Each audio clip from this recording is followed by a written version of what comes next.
On PC and mobiles, I will show you in a few moments how to join GTA Online LFG Discord server. It's the same method on both PC and mobiles. For this, we will open a browser on your PC or mobile. Can be whichever. In my case, I will use Microsoft Edge. Now click on URL bar and type this URL to be able to join this Discord server.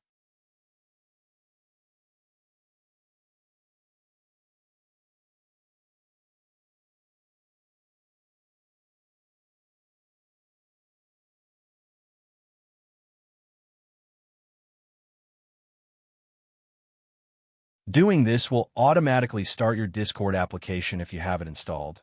Then click Join, and you'll have access to the Discord server.